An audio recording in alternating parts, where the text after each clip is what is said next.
apaixonado por transformar e aperfeiçoar a mente e o comportamento de homens e mulheres de negócio, administrador de empresas, psicanalista e psicólogo. Também é palestrante, treinador e escritor best-seller. Hoje o nosso bate-papo é com Luiz Fernando Garcia.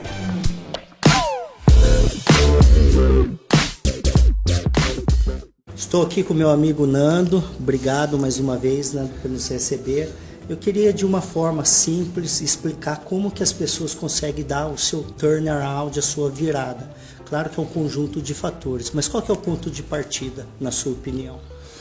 Eu acho que a primeira coisa que se faz, e eu entendo que é mais funcional, né, que é o que mais vai funcionar, é que o indivíduo organize 3 cenários, que ele possa, mais do que pensar, escrever ou compor algumas coisas, sempre na externalização, colocando para fora, a mente, o cérebro, ele pensa melhor. Então, o que pode acontecer? Quais são os meus recursos disponíveis? Um dos tripés da resiliência é o modelo de desafio, um dos 3 fatores importantes para que o indivíduo supere emocionalmente uma situação traumática. Os estudos sobre o cérebro após um momento difícil, uma das coisas importantes é que no modelo de desafio, dentro desse tripé, é que ele mapeie realmente as possibilidades que ele tem de retomada. Eu sempre uso o número 3 porque o cérebro gosta, 3 visões de cenários escritas. O que pode ser feito, quais são meus verdadeiros recursos no modelo de desafio, com quem eu posso contar. Quais são os recursos disponíveis e os que possam ser acessados. Isso é o primeiro passo. Construir um cenário sem direção, a gente não se movimenta direito. Então, esse conceito de visão no papel permite o indivíduo estabelecer um discernimento maior. Isso aqui pode acontecer, os recursos são esses, dessa forma eu posso acionar essas pessoas nesse cenário, num médio cenário, numa ideia assim, o que pode acontecer um pouco menos favorável, a gente pode colocar um terceiro que é o pessimista. Isso prepara a direção do indivíduo. A outra coisa é recortar em submetas sempre. Recortar em etapas. O primeiro mês ou o primeiro passo, segundo passo, terceiro passo, o primeiro mês, a primeira semana. Então eu ficaria com avaliação das possibilidades e construção de cenários. A segunda coisa, recorte em metas de médio e curto prazo e acione sempre as metas de curto prazo uma por vez. Tira o olhar do futuro, tira o olhar da frente, ele diminui a resiliência. Tem um cara chamado Fleck, que é o cara que estudou os cérebros resilientes, e ele vai dizer, a meta final destrói a resiliência. Se o Rambo, no filme do Rambo, ficasse pensando, quero sair dessa toca, parar de comer esse javali, daqui a 2 dias eu quero estar numa praia do Caribe, ele vai perder a força. Então ele precisa pensar, tá bom, javali agora, vou descansar um pouco. Nos estudos sobre os mariners, por exemplo, no teste de resistência mental, eles focam, vou sobreviver até a hora do almoço, vou sobreviver até a hora da janta. Então essa fragmentação de curto prazo é a segunda parte da retomada. O indivíduo aumentar a resiliência pensando nas pequenas metas, não na saída do buraco. Em um dos seus grandes livros, que fala pessoas de resultados, né, é o que a maioria busca, resultado deve ser um efeito, seja ele negativo ou positivo. Perfeito. Existe um caminho para que tenha um resultado positivo, que as pessoas consigam alcançar suas metas e objetivos de uma forma mais rápida? Ou existe algum atalho? Existe. Atalho a gente sempre vai depender de fatores que são exógenos, o lado de fora da gente, mas o que cabe a gente, tem um cara chamado Rotter, que ele desenvolveu um teste que chama locus de controle interno. O que depende de um indivíduo, ele precisa esgotar ao máximo essas possibilidades, é o locus interno. O que eu posso fazer para? Dentro do locus interno, eu fiz uma pesquisa com 1.200 empresários nos APLs, nos arranjos produtivos locais. Nesses APLs, a gente percebe os indivíduos que retomam de quebra mais rapidamente possuíam características muito comuns. Em 1.200 entrevistas, eu mapeei um perfil de 196 pessoas, 190 e alguma coisa, que aparecem os 7 traços, que é o que eu componho no livro, que também foi utilizado no Ministério da Educação e Cultura. A matriz de orientação para resultado. A primeira coisa é o indivíduo ter a capacidade de visualização da saída do problema, como eu disse, a construção de cenários. A segunda coisa é ele ter um modelo de superação de desafios, quer dizer, ele não cumprir tarefas. Precisa existir a possibilidade de fracassar em algumas coisas, porque senão não põe a atenção necessária. Então, se não há possibilidade de fracasso, o indivíduo está cumprindo tarefa. Então, ele precisa ousar um pouco mais para que se configure desafios. Então, ele se colocava em situações desafiantes, não com possibilidade de só fracassar, mas que exigisse um pouco mais da performance desse indivíduo. Então, a atenção é maior. A terceira coisa é a capacidade dele construir um mapa de percurso. Não é bem um planejamento, mas uma forma de colocar em tópicos prioritários primeiras ações ou primeiros alvos. Os americanos chamam isso, naquele tal de SMART, de bottom time. No R do relevante, o bottom time seriam os botões que acionam as próximas comportas, né? Então, primeiro abre essa, depois abre essa, diferente do timeline, que é a cronologia, o que é prioritário ser feito hoje. Isso é uma coisa que a criação de um mapa de percurso te dá.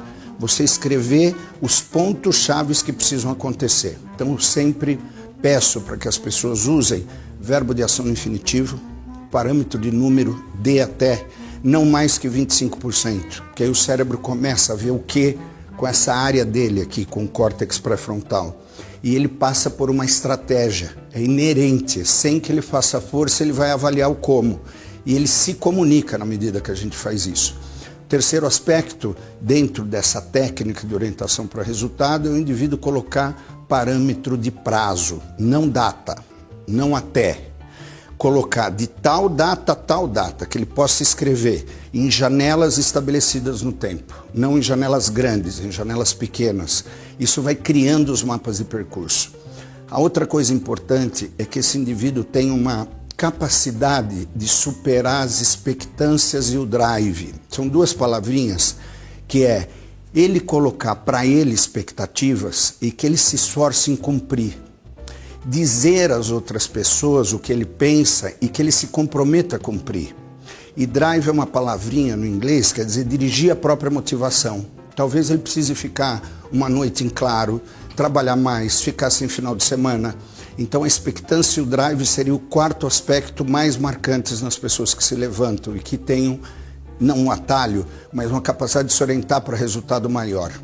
A quinta coisa importante que eu cito no livro é que o indivíduo possa se reforçar, porque se a gente só sofre e o cérebro não entende que está valendo a pena por alguma coisa, então os tais de bottom line, aqueles botões que você vai acessando, cheguei até aqui, se presenteia.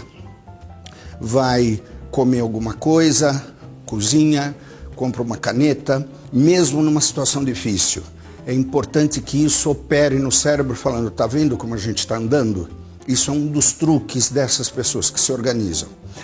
Outra coisa importante é que ele tolere a ambivalência. A ambivalência é, às vezes a gente tem dúvida se é melhor isso ou se é melhor isso. Então, como a gente já conversou, colocar o cenário avalia alguns riscos. Tudo ele vai ter perda e vai ter ganho, mas que ele tolere isso. Porque o rico de hoje não garante a riqueza de amanhã. O pobre de hoje não garante a pobreza de amanhã. O indivíduo em turnaround, ele está numa passagem, ele vai ser um cara melhor, ele vai estar se depurando. É como se estivesse abrindo um novo portal, né? Foi um anjo na vida dele que entrou, não um demônio. O anjo entrou para dizer, olha, eu estou te dando uma força para você saber que não era aquele o caminho, que a gente vai ter que ir para esse caminho. Então o jeito de olhar isso, a gente tem que tolerar que a ambivalência faz parte. Não sei se eu estou fazendo certo, não sei se é isso, mas continue andando. Eu acho que a grande frase para nós de um curto caminho seria o keep walking, né? Continue andando do whisky, né? Isso. Ou Johnny Walker, ou, por exemplo, aquele filme do Nemo, né? Que tinha aquela peixinha, a Dolly, que repetia todo o tempo, continue a nadar, continue a nadar. Esse é um dos truques, né, que se anda para frente. Essas condições podem encurtar muito a nossa capacidade de solução e a nossa capacidade de acerto de algumas ambivalências. E qual que foi o seu grande turnaround? Ou acredito que teve vários. Vários. Posso. Eu acho que o primeiro mais difícil para mim foi na época da Copa do Mundo, da Papai Essa Brasil, da Copa de 82 ou 86. Depois a gente se localiza melhor no tempo. Que eu pedi as contas de uma multinacional, eu era executivo, trabalhava no departamento de pesquisa da Nestlé e tinha feito o lançamento do chocolate Smash, tinha compilado os estudos e ajudado a dar o parecer aonde o Smash ia ficar. Naquele momento, para mim, era um momento que eu tinha que sair do mundo corporativo, eu tinha uma inquietude empreendedora e eu tinha juntado um dinheiro e consegui mais alguém que me ajudasse. E eu fiz 16 camisetas da Copa do Mundo. E a Globo saiu com um slogan chamado Papai Essa Brasil e não patenteou o slogan no setor de confecção. Eu saí mais rapidamente, pedi a patente e construí uma camisa bárbara. Eu tinha vindo da Europa e trouxe um modelo de camisa em um quadrante assim, comprei um moletinho, que é um tipo de tecido da Santa Constância na época, top de linha, bem super legal ela. E aí eu fiz as camisetas, e aí o Collor, né? A gente se lembra, a camiseta custava R$14,50 para venda. De repente, o mais rico do Brasil tinha 50 na conta, 50 cruzeiros na conta, 50 cruzados. Moeda, essas coisas, não me lembro. E, de repente, a camiseta ficou inviável e eu estava com tudo aquilo numa casa de um tio meu, que foi o estoque. Tinha mais 6.000 bermudas, mais quase 8.000 bonés, tudo com o slogan Papai Essa Brasil. E, em determinado momento, a Argentina faz o gol, que ganhou do Brasil. O telefone não parou de tocar, eram meus amigos, a minha família. Calma, vai dar tudo certo. Me emociono nesse momento ao lembrar. É um momento que essas pessoas nos ajudam muito, pelo menos na mensagem positiva. E esse foi um momento muito difícil, porque eu já não tinha mais as oportunidades de mercado, eu fiquei distante por conta da empreitada quase 6 meses, então era quase sem nada. O que eu tinha era muita camiseta, né? Eu cheguei a pôr camisetas na Alemanha. Até 3 anos atrás eu recebia $100, $50 das camisetas que eu tinha mandado desde aquela época, assim. Foi muito difícil para mim, eu na realidade deprimi um pouco, não abri uma depressão, mas fiquei muito entristecido porque esses dois fatores. E aí eu tinha que fazer alguma coisa com isso. As camisetas ainda eu tinha na mão. E uma das coisas importantes foi eu dar um jeito de vazar elas, fazendo alguns contatos, mandando para fora. E eu resolvi fazer uma loucura e eu imprimi. Somos perdedores, mas ainda somos os melhores. E imprimi em algumas camisetas, peguei 14, 13 meninos de trânsito que vendem chocolate e fui para o trânsito vender. E foi muito difícil para mim, porque eu experimentei. Eu fico pensando, às vezes, num telemarketing que recebe 30 nãos no dia. Eu fiquei no trânsito vendendo. Você mesmo? Eu junto com eles. Então eu dei um treino básico, essas pessoas, né, começaram a vender, só que eles eram vendedores, eles vão abaixando o preço. O negócio é vender. Então, como eu não dei o... Exatamente. Como eu não dei o piso, quer dizer, o máximo que podia descer, eu fiquei ali e passavam carros como o meu, pessoas da mesma condição que mim, nem me olhava. E eu muito abalado, né, a raiva vai assim, eu me lembro que tinha dias que dava vontade de bater no vidro, assim, falou, pelo menos abre esse vidro. E aí essa foi... raiva positiva, né? Uma raiva de assim, o que pintava em mim era uma indignação, tipo assim, mas ajude um pobre quebrado nesse momento. Foi muito difícil, eu me lembro depois dessa situação, eu demorei quase 2 anos para me restabelecer. Serviu como lição ou como âncora para ter força Eu entendo. Depois superar outros desafios. Eu diria que uma experiência na vida é como um calo, né? Qual que seria a pessoa que está lá, naquele momento que não consegue sair do lugar, não consegue virar o jogo? Qual que seria a mensagem final para quem está nos assistindo? Eu falo para cá. Oi, pessoal. Eu vou dizer uma coisa que me ajudou muito. Eu tive um psicoterapeuta que, nas épocas mais difíceis, me deu suporte. Ele me contou uma metáfora, um conto de um grande rei que começou a pressentir um certo motim e começou a perceber que ele começou a ficar sozinho.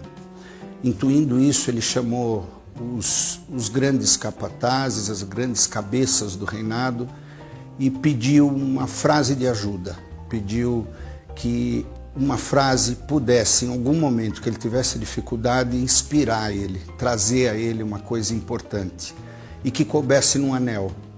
E no anel era uma frase pequena. E essas cabeças pensantes pensaram e não conseguiram. E ele se lembrou de um grande amigo que tinha optado por não ficar mais no reino, para ter uma vida mais simples, um pensador que saiu e foi ter uma vida como plebeu, uma vida que pudesse experimentar outras coisas. E ele mandou ir atrás desse cara, a turma foi atrás, esse cara chegou, eles se abraçaram, se emocionaram, ele disse: você pode me ajudar, eu estou achando que alguma coisa vai me acontecer e eu queria que você me ajudasse com uma mensagem otimista se por acaso tiver algum problema. E ele disse: eu tenho condição de fazer isso sim, mas você primeiro vai me prometer uma coisa. Você vai ler essa mensagem uma vez quando eu pedi. E ele não entendeu o pedido e disse: pois não. Ele pegou o anel, levou o anel, colocou o anel e disse assim: o meu pedido agora é que você só veja a mensagem realmente se você estiver em apuros e que você só veja pela segunda vez se eu te pedir. Ele: tá bom, aceitou a barganha, pois 6 meses depois, de fato, houve uma traição dentro do reinado. Os 2 capatazes de maior confiança pegaram o rei e conseguiram escapar a cavalo. Mas se não pegam o rei, o reinado não pode ser tomado. Esse pessoal foi atrás do rei e numa fuga os 2 capatazes pararam para tentar segurar e ele ficou sozinho. O rei chegou na frente de um penhasco e com a cavalaria do inimigo chegando, ele se lembrou do anel e retirou. E aí ele olhou, tirou o anel e ao olhar estava escrito: isso também vai passar. Aquilo deu uma paz e criou nesse momento um insight. Ele jogou o cavalo do morro, se pendurou no morro e o pessoal achou que ele tinha se matado. Mais tarde foram todos embora, o rei escapou, reuniu sorrateiramente, inclusive o seu amigo, juntou e retomaram o reinado de volta. Num momento de muito frenesi, o povo fazendo uma homenagem, aquilo tornou um momento, o rei voltou mais forte do que podia e ele naquele momento perdeu um pouco de vista os momentos difíceis. E aí rapidamente ele foi agradecer o amigo numa sala antes de receber as homenagens do povo e ele não deu muita atenção para o amigo. Ele disse: brigadão, depois a gente se fala e estou saindo, eu vou para lá. Ele falou: só uma coisa, a gente tinha um acordo, a segunda vez você leria quando eu te pedisse. Mas é um momento de glória importante para eles, era assim que a gente tinha combinado. Ele: tá bom, lê agora o anel. E ele tirou e leu: isso também vai passar. Momentos bonitos, momentos de sucesso, momentos de dificuldade, são todos etéreos no tempo. Quer dizer, o importante é que se a gente passa por esses momentos, lembrar do anel do rei. Isso também vai passar.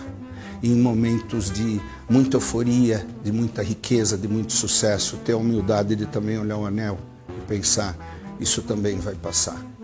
Essa anedota, metáfora, me ajudou muito em momentos difíceis. Então, para você que está passando por dificuldade, escreve no seu anel, escreve no seu papel, isso também vai passar. É uma questão de tempo, dia após dia. Keep walking, etapa por etapa. Vou sobreviver até a hora do almoço, vou sobreviver até a hora do jantar. Continue a nadar, como dizia a Dolly. Tá bem?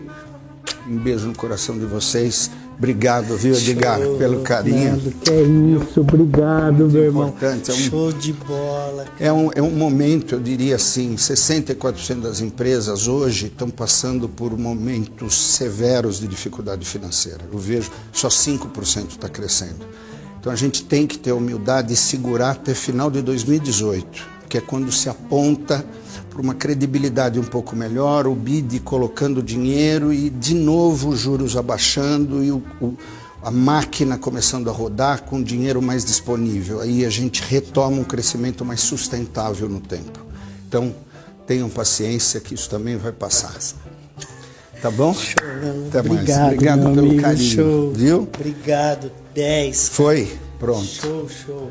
Turn around.